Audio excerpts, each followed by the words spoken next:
Hospital Los Angeles. I'm Chandra Wilson. Thanks for joining me. Now, you may know me from my role as an attending physician on ABC's Grey's Anatomy. Working on that show, I'm dealing with crazy dramas every week. But all that drama is invented by our writing staff. In the real world, I can tell you the real drama begins when something happens to a loved one, especially a child. And I can tell you as a real mother, when your child is sick or in pain, you will do whatever it takes to make them feel better. That's what Children's Hospital Los Angeles is all about, healing our children inside and out. For most patients, Children's Hospital Los Angeles is just a car ride away from their Southern California homes. But there are those who travel the globe to get the medical attention, compassion, and surgery you can only find here. So, travel with us to Ethiopia and meet a boy with severe scoliosis. With no parents, no money, and essentially no access to health care, his situation is indeed dire. His story of triumph serves as a reminder that there are some truly inspirational people out there, many found right here at Children's Hospital Los Angeles.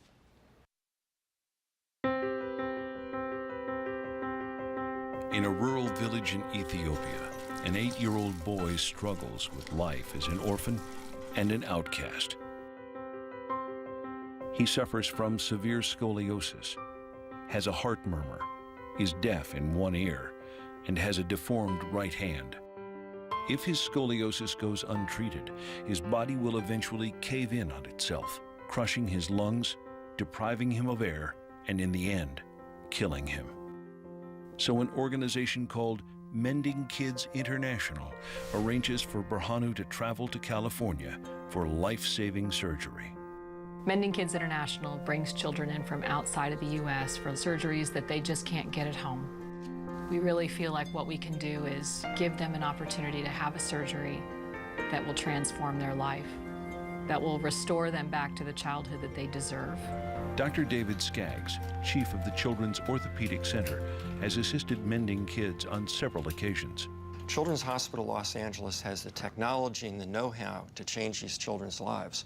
But Mending Kids International, they get the children who need us the most, and they bring them back and allow their lives to be changed. Mending Kids appoints a host family for Berhanu. Jim and Caroline Nicol, natives of Scotland, will care for Berhanu like he is one of their own while he undergoes multiple operations. I was expecting maybe like the size of a 7-year-old. He was so tiny and just looked so frightened and, you know, scared. When he arrived, number one, he was malnourished. So we've had to do everything that we can to try and put some meat on the bone and try and put some weight on. Number two, can't speak a word of English. We're Scottish, we can't speak a word of English, so we get on very well together. Bye-bye. Almost immediately, Berhanu settles into the Nicol household and assumes the role of a son and brother. In just a few days, Berhanu has worked his way into the Nicols' hearts. Now it's time for the team at Children's Hospital to do their work on Berhanu. Where did this come from? At first sight, Dr. Skaggs realizes he has a life and death case on his hands. I was a little bit shocked at how deformed he looked. I expected him to look twisted to the side, having scoliosis, but he was also humped forward a great deal. And that's the most dangerous thing for correcting spinal deformity. I was truly worried, can we make this child straight without paralyzing him? But it's a risk they have to take. A series of tests and exams are done to make sure Berhanu can even survive the operation. First is an MRI. Watching Brano going under anaesthetic was pretty heartbreaking. Generally speaking, he's the meekest little person on the face of the earth. So just a poor wee soul. Next is an echocardiogram to make sure his heart is strong enough to endure hours of surgery. Meanwhile, the MRI scans come in for Dr. Skaggs' review. It is one of the most life-threatening cases he has ever seen. At Children's Hospital Los Angeles, we see the most children with spinal problems of any place in the West Coast. And Berhanu stuck out as particularly bad. You know, maybe 9 on a scale of 1 to 10. Next, Berhanu's back and hand are x-rayed.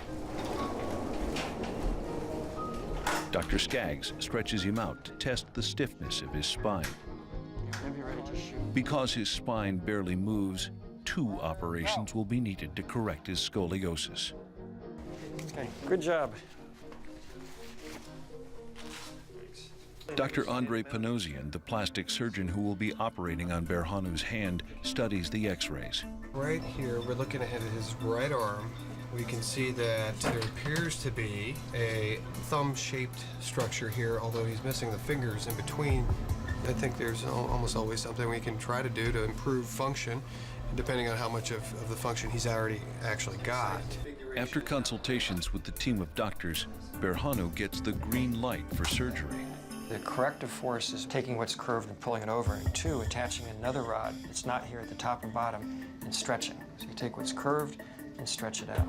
At most major medical centers in the United States, someone like Berhanu would have screws drilled into his head and literally pulled up with weights for weeks, if not months, to slowly straighten his spine.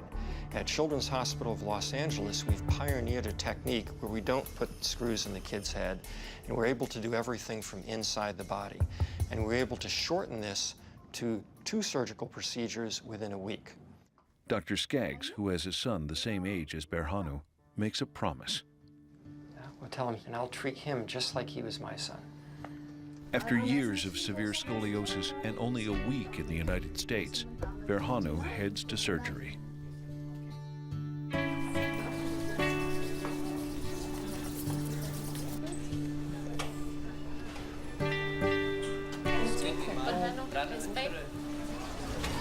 They're going to be there right when you wake up. It's okay. He's malnourished. He's a setup for things going wrong, for getting an infection, for having problems. And I worry about it. We're taking a risk. So it's a big responsibility to make sure he comes out okay. All on board? Okay. Dr. Skaggs and Dr. Colleen Sabatini screw 25 screws into the vertebrae. Rods are attached and tightened, slowly bending the spine back to its intended straight position. They cut fused bones and stretch Berhanu's back to the best of their ability. But they know that forcing a severely curved spine to be perfectly straight is dangerous. So after more than 3 hours of surgery, they decide to stop. Thank you. Thanks. Sometimes when the spine straightens, it becomes paralyzed. His spine has been curved for years and years and years. If we, over the course of a few hours, just make it straight, sometimes it pulls the blood vessels and the spinal cord no longer has a blood supply and the child's paralyzed. That's our fear. They will give his spine 1 week to adjust, then operate again. While Dr. Panosian steps in to close the incision, Dr. Skaggs updates Caroline on the surgery. We're definitely going to need a second half, just like we thought. Right. The only surprise I had is that his curve really is much stiffer than I thought. But I think... But just moments later, a grave problem arises in the OR. Dr. Skaggs' fears have come true. In an instant, the signal from Berhanu's spine to his legs is lost. He faces paralysis if the signal is not regained within minutes. So Dr. Skaggs returns to the OR. Since paralysis is not uncommon with this type of surgery, he is prepared and knows exactly what to do. He unscrews just 1 screw, loosening 2 rods. We'll see if it works.